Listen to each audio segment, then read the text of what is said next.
talking about the rich or upper class or the creamy layer of the society. I'm talking about. He is asking that what is about the backward or those who are very remote areas and all those who want to study but they are not. I'm talking about every pupil. Everything that I'm talking about now. We've got examples of innovation in relation to every pupil and every school. Yeah.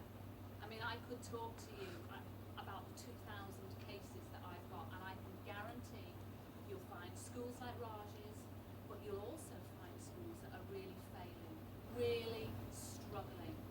And the thing that they actually need to do is to innovate, because they're frightened of taking the risk, but they're the ones that need to innovate.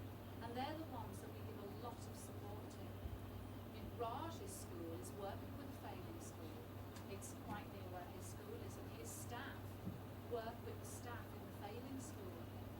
And we know that if schools like Raj's work with other schools, it will bring the other school on. And as a result of it, Raj has got a particular status which is called leading edge status. He is a leading edge school, and he and his staff get some extra money and they work with other schools. So that's how collaborative the system has become.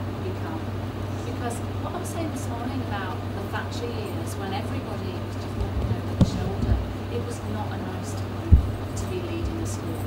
It's so different, so different. Some of them are like double wrapped, so to speak. Those of you that have come in at the end, you're actually coming into my shop because I've brought quite a lot of materials with me, but there's not enough to go round. So those of you that are here can have first pick if you want them. So do you want me to run through them? Some of them are in the education system, some are actually in the private sector, and we've commissioned these booklets from them. They're all on our website. You can download them, full colour copies, so those of you that have travelled some distance can get them off the website.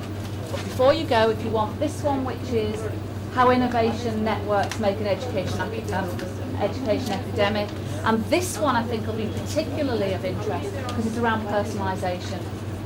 It's learning about personalisation. How can we put the learner at the heart of the education system? Leading thinker wrote that. He's not a teacher. He's a big government advisor. Then we've got a few of these, which... Yeah, you found the double wrapped ones, have you? Some of you have ended up with two. Yeah, see that there's two together if you want to pass them on.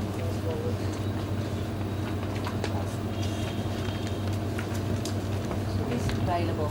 But this is a booklet about a particular approach to futures thinking, and with it cards and a big, so they're very interactive.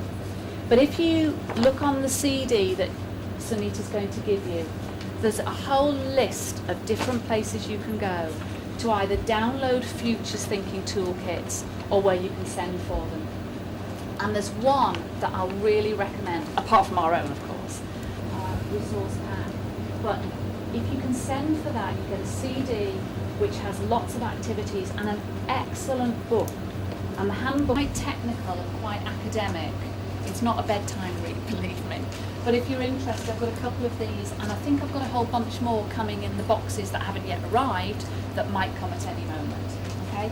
But this is an OECD publication.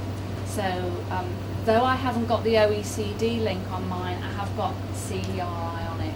So you may be able to get it from there. Okay? But quite a technical one. Those of you that came in latterly, what I said to my small elite group here at the front who were here early is that I'm here very happy to have a conversation with you. I don't want to give you a presentation. I just want to interact with you. Because remember what I said yesterday, I've come to learn as well as take holidays. You probably are English teachers, your holidays are when you actually there's all kinds of interesting stuff on there. You've got our email address. If there's anything you're looking for or any link or anything, just drop us an email. The innovation unit itself, 2002 was when the Education Act came into being, that set up, and the 6 of us were brought from, we were practitioners. 3 of us were head teachers, 1 was from the BBC and the Open University, 1 was from a local authority, and 1 had been a director of education. You're not allowed at this level unless you've served your time. suddenly they helicoptered these educational people in, and it was like, don't know about that. It was a bit of a culture shock for me, I have to tell you, to begin with. Civil service is very different from schools. Very different. Bell. Okay? There's nobody rings a bell saying you've got to go and do something. I can have a lunch break if I want one. I don't have a line of noise.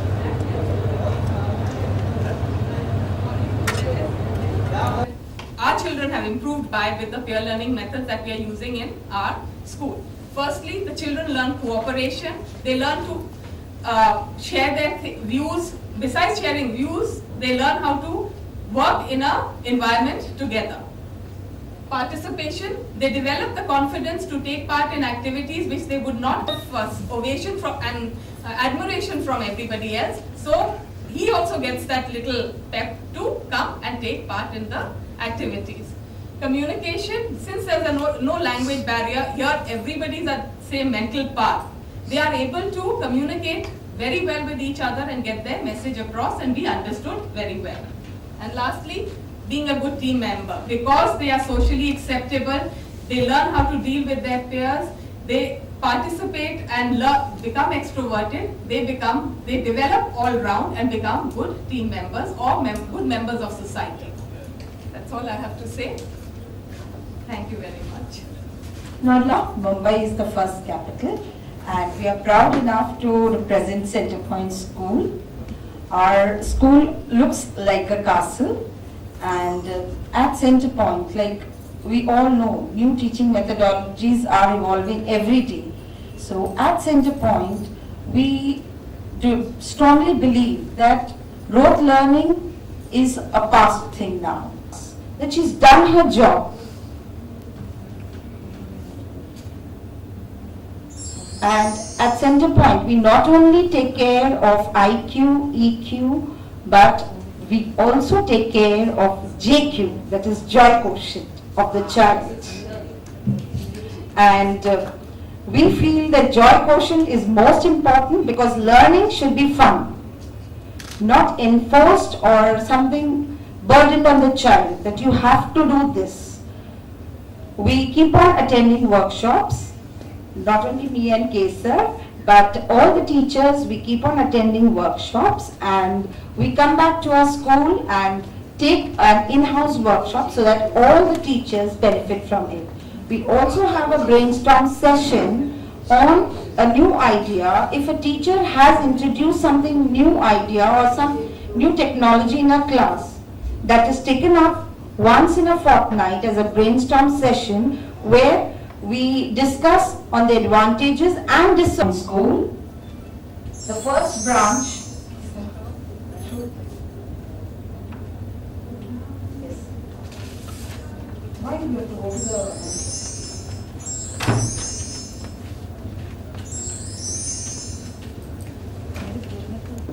It is education which makes them different. This distinction in every alumnus is the goal of the school. Vanity, and she outshines in every field. Everybody yesterday that we had received the International School, she went to receive the award, and she was also selected by the British Council as one of the panelists. So she is a vital force in adverse situations. Some inter-school background, you all to know the background of our school first. This is where the children worked, they had gone to the field projects, and they came to the conclusion. And then after identifying the career band, then again we'll funnel it down. Because there are certain skills and proficiencies that you require for a certain career, which if you have an aptitude does not ensure that you will be able to develop these skills, and you have started having some proficiency in that, which is required for you to go ahead. So then we will start assessing. Let's take if you're in the science career band, and if you are seriously going to pursue an engineering this thing. So if your academic aptitude shows that you can pursue it, then how good is your conceptual foundation? Because in the next 2 years are the most determining years. How good is your conceptual foundation? Do you need to work on it? Then you can spend that 1 year on that once we do this assessment. and what kind of academic proficiencies we need to go ahead. Which will, it's an interlinked kind of a thing, it's not separate. You cannot enroll for one group. To make this kind of student and parents at the same time need to make this kind of a decision, then they should have as much information as possible about the additional, career to follow after that. So this we will start providing in that 10th standard. After which we will say that, okay, under this career band, this is the... That had some brief description of how computers are being used in schools. There are so many areas like administrative. It is started to be used these days. We have seen it in shops. Just scroll through them, please. In banks. Now, the whole point is how we can utilize this technology in the teaching learning process. The orientation programs is one of the very innovative ideas of our school under the guidance of our principal ma'am. We have started this. Now exactly what we are doing in orientations is that all teachers, our expectations are from them. Okay. These are some of the slides, some snapshots of the presentation. And there is hardly any syllabus, hardly any subject which we don't cover. Basically, the whole idea is to give an insight, to give cover, and we are holding these orientations from class nursery to class 12. Students are called, and we are having a one-to-one interaction with them. Our principal ma'am is there, all the subject teachers are there, all the coordinators, the in charges are there to... Psychology is one of the subjects that we are taking up, and this is a slide which our psychology teacher had prepared. Biology and fashion studies. This is a relatively new subject which we have introduced in our school. You might say it has got nothing to do with computers, but no, it is not the case. There are so many. Reema Sharma and Jaydeb Hadisel, Dr. Amitabh Pandit, Mrs. Revati Shankar,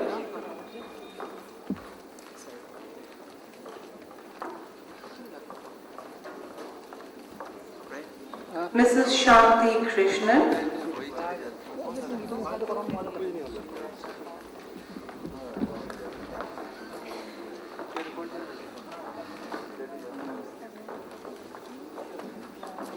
Rashi Gupta, Mansi Pandey, Professor M. Chandra, Zubair Malik, Mohammad Qazi Faisal, Adivasi Hoya, Dr. Subodh Kumar, S.S. Minaz, Dr. Robert Saunders, Dr. Sunita Gandhi, and Mrs. Basu.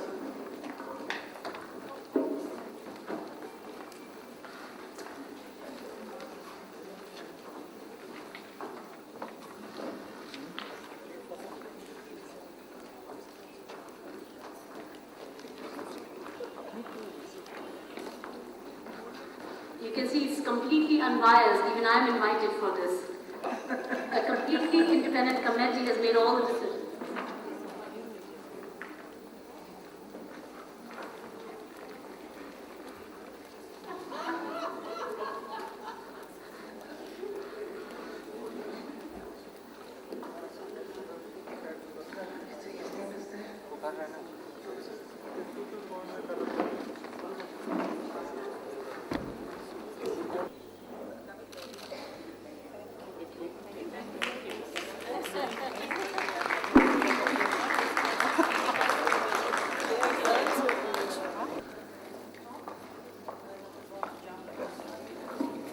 Ms. Angela, Dr. Chandra Kumar, and Jaydeb Khan.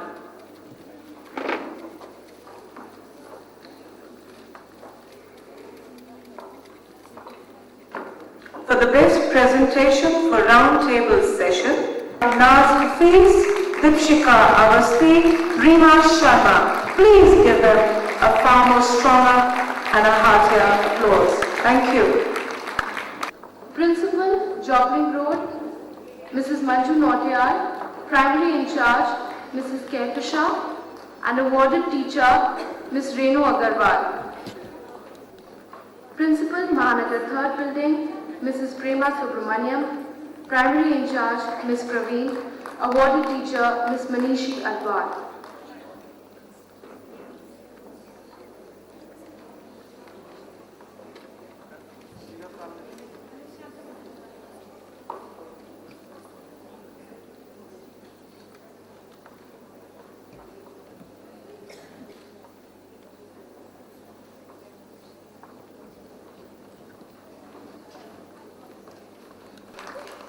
Principal, Asharfabad, Ms. Nalini Shayad. Primary in charge, Ms. Dipali. Awarded teacher, Ms. Niruda. Ladies and gentlemen, I would request you to give the disciplinary coordinator. I would again call upon Principal Kanpur Road, Dr. Vinita Kamran, along with the primary coordinator, Mrs. Mala Yadav, to come up onto the stage to receive the award. I also request Principal CMS Gomti Nagar Branch, Ms. Manjeet Batra, and Headmistress Mrs. Aditi Sharma to come up on the stage. Ladies and gentlemen, please, a round of applause. This is a mammoth task. So could we have a louder applause? Thank you. The next award is the Pronunciation Laboratory in English Language. I now call upon our Principal Kanpur Road again, Dr. Mrs. Vinita Kamran, and Headmistress Mrs. Mala Yadav. Teacher awarded is Mrs. Susan Sanjay Iti. For the English language, I call upon Principal Gomti Nagar Branch, Ms. Manjeet Batra, and Headmistress Mrs. Aditi Shah. New building, Mrs. Gauri Khanna, and Primary in charge, Ms. Aparna.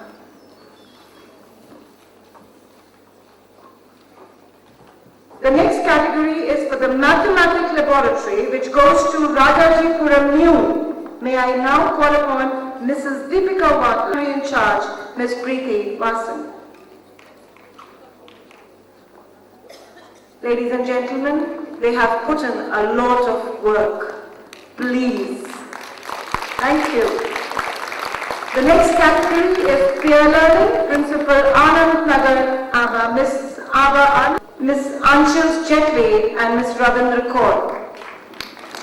Principal Rajendra Nagar 304, Ms. Deepa Tiwari, along with her teacher, Ms. Sangeeta and Ms. Neela.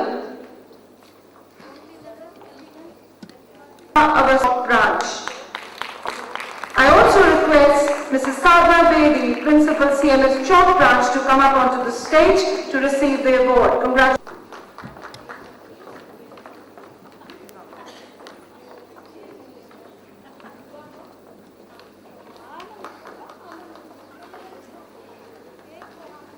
She has inculcated the spirit of innovation and enterprise and has encouraged them to take ownership responsibility of the classroom and their learning.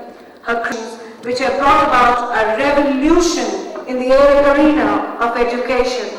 Ladies and gentlemen, really, let's have another round of applause for ma'am here.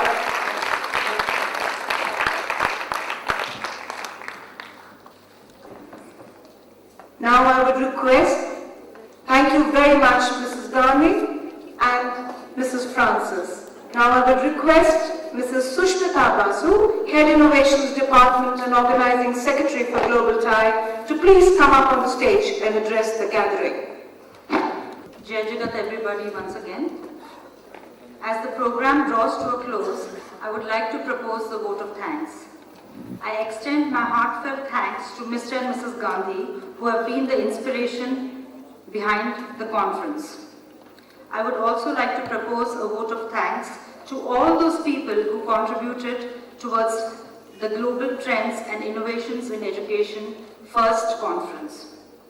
I would like to thank Mrs. Aruna Verma, Head Quality Assurance and Inspectress, CMS, for the excellent arrangements throughout Global Tie and for very kindly showing our guests the various tools and equipment developed for the training of our pre-primary teachers.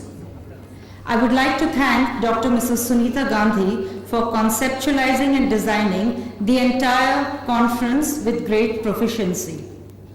I thank respected Mrs. Usha Francis, HOD Spoken English and convener of the Primary Education, CMS, for her constant guidance and motivation. My heartfelt thanks goes out to Dr. Robert Saunders of USA and to all the other overseas delegates. I take this opportunity to thank Mrs. Darren Harvey for the presentation on leading innovation from best practice to next practice, which was extremely thought-provoking. Mr. Raj Sandhu for his presentation on moral education and faith. I also extend my sincere thanks to Mr. Gavin Dykes for his outstanding presentation on ICT and online assessments and skills in the 21st century and education for the masses. I would like to thank each and every delegate who, despite the troubles we have put them through, have come all the way from various parts of India. I think 22 states were represented and made this their home for 2 days. Thank you very much, and I hope you'll are here with us next year again. I take this opportunity to thank the principals of CMS Mahanagar Old, Aminabad, Kanpur Road, Indiranagar, Jopling Road, Chowk, Rajajipuram New Building, Gomti Nagar, Rajan Nagar Peace Building and Rajan Nagar 304 for their cooperation and the excellent presentations by the children at such short notice. I also thank all the CMS principals for their encouraging presence throughout the conference. My sincerest thanks also to Mr. V. Kurian, HOD Multimedia FM and Computer Division, Mr. Rastogi for providing transport, Mr. Dushyant also, Mr. Negi and his team members who have been working day and night behind the scenes. Last but not the least, I would like to thank each and every member of the Innovations Department who have worked and are still working round the clock to make this conference a success. Gustav Horden once said, there are two ways of spreading light. One, by being the candle, and the other, by being the mirror that reflects it. In other words, the crux of the matter lies in being a medium to channelize knowledge. Light is synonymous with knowledge, with hope, with love, and with peace. And global tie is the mirror. Thank you and Jai Jagat. Goodbye till we meet again.